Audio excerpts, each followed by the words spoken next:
Assalamualaikum warahmatullahi wabarakatuh. Perkenalkan, nama saya Dita Apriani dengan NIM 2301656.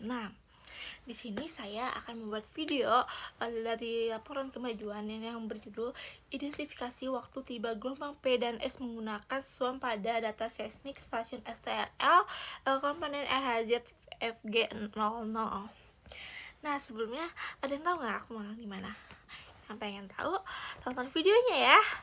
Nah, jadi aku magang di semester 6 ini di PVMBG atau dengan kepanjangannya Pusat Vulkanologi dan Mitigasi Bencana Geologi.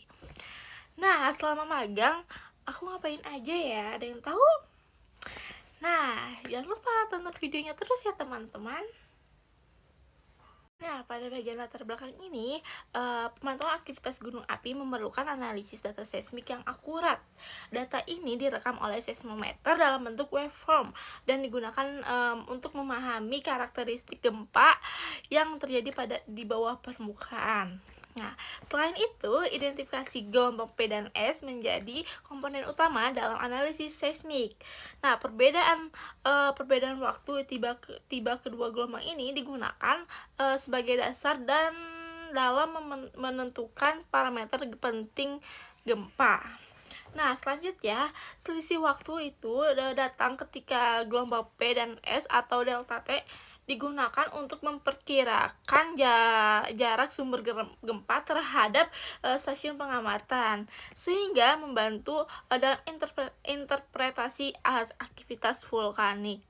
Selanjutnya, di sini ada tujuan. Nah, tujuan dari kegiatan ini yang pertama adalah mendeskripsikan kegiatan yang telah dilakukan selama pelaksanaan magang, khususnya dalam bidang pemantauan aktivitas seismik. Yang kedua, menjelaskan proses pengambilan dan pengolahan dan interpretasi data seismik yang dilakukan selama kegiatan magang. Dan yang ketiga, menunjukkan perkembangan kemampuan dalam analisis data gempa, terutama dalam identifikasi jenis gempa serta pengolahan data seismik. Nah, selanjutnya ada slide manfaat. Nah, manfaat dari kegiatan ini adalah menambah pemahaman mengenai konsep dan penerapan seismologi vulkanik dalam pemantauan aktivitas gunung api.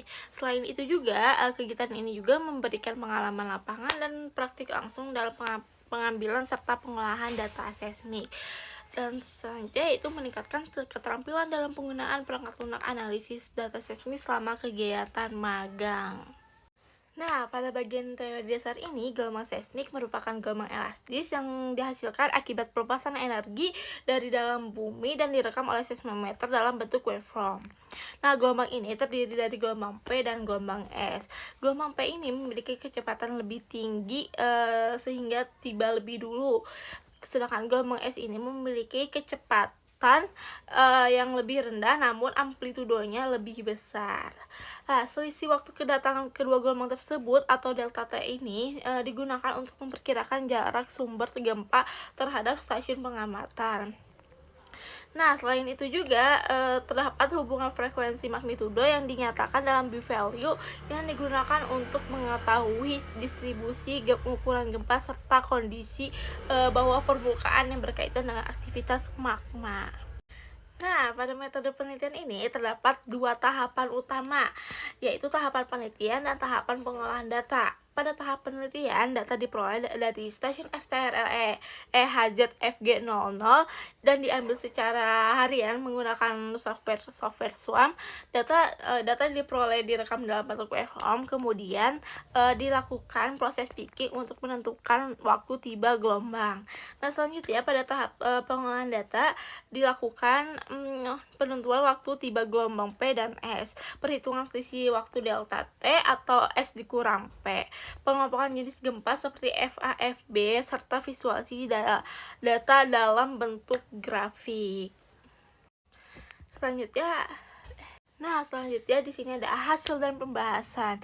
Nah, pada hasil dan pembahasan, aktivitas gempa yang diperoleh menunjukkan variasi dari waktu ke waktu yang menandakan bahwa aktivitas vulkanik itu bersifat dinamis. Selanjutnya, analisis delta T atau selisih waktu kedatangan gelombang P dan gelombang S ini digunakan untuk memperkirakan jarak sumber gempa terhadap stasiun pengamatan. Selain itu juga data gempa juga diklasifikasikan menjadi beberapa jenis gempa seperti vulkanik dalam, vulkanik dangkal, tektonik jauh, tektonik lokal. Nah, data yang telah diolah kemudian divisualisasikan dalam bentuk grafik untuk melihat pola dan tren aktivitas gempa secara keseluruhan, sehingga mempermudah dalam proses interpretasi. Nah, sekian aja mungkin presentasi dari laporan kemajuan ini. Selanjutnya ada video selama aku magang ke lapangan. Ditonton terus ya teman-teman. Bye! Jadi ini jam 5 subuh kita udah mau siap-siap berangkat ke UPI. Kita dijemput oleh pembimbing. Dan ini ada cuplikan perjalanan kita menuju ke Tangkuban. Dan di sini ada teman saya, ada Ken, Karafi, dan pembimbing saya itu Pak AB. Saksikan terus vlognya, bye-bye. Nah, di sini kita udah nyampe nih di pintu masuk Tangkuban Perahu. Selamat datang. Pas kita datang ke rumah singgahnya, di sini kita bertemu dengan SWAM yang berada di Gunung Tangkuban, dan ini ada beberapa stasiun. Nah, di sini juga ada peta gunung api Tangkuban Perahu, dan di selanjutnya ada beberapa informasi. Dilihat aja ya semuanya. Nah, ini ada informasi tentang jenis gempa yang terekam di gunung api Tangkuban Perahu. Di sini ada vulkanik dalam, vulkanik dangkal, hembusan, tektonik jauh, tektonik lokal, terus ada tornado dan tremor, dan ada petir juga. Nah, di sini juga ada informasi gitu tentang ya ketinggian lah, tipe gunung apinya, terus ada sejarahnya juga, terus ada sistem pemantauannya lah. Pokoknya seru banget deh kesini, dapat informasi banyak. Nah, di sini dijelasin juga tentang SWAM yang ada di Tangkuban Perahu. Perahu pos punya perahu situ. PGTP juga para yang di situ. STCY itu kayaknya punya ini, Suci punya STCY punya gempa, Suci punya perahu, PCR, PDM, nanti tanya ke ada dari sana ke arah sebaliknya gitu.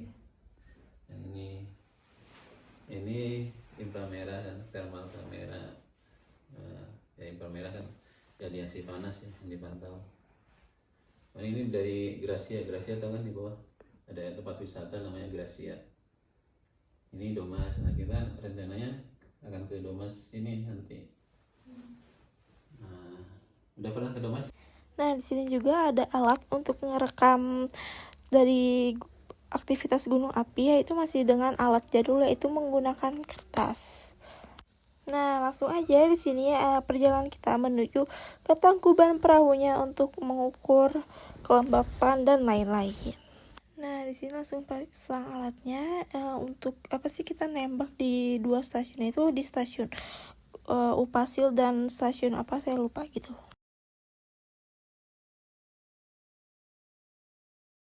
Ini touchscreen ini yang swap tulisan distance, bukan yang distance di bawah. distance doang ini. Nah, Iya.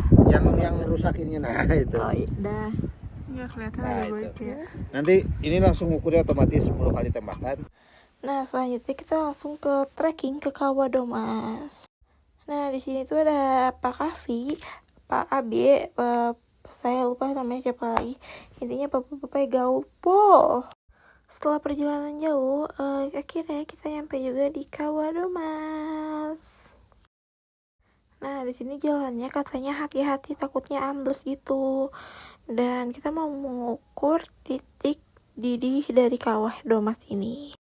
Nah, salah satu bapak pengamat ini mau mengukur titik didihnya di Kawah Domas. Nih videonya, mencari titik yang paling panas berapa derajat Celcius.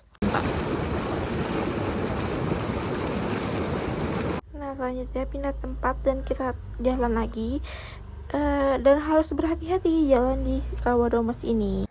Dan itu juga kita mengambil air yang berada di Kawah Domas dan kita mengukur pH airnya. Di sini hasilnya 3,13 ya. Sekian gitu perjalanan kita dari Tangkuban ke Kawah Domas dan kita mau pulang. Bye bye.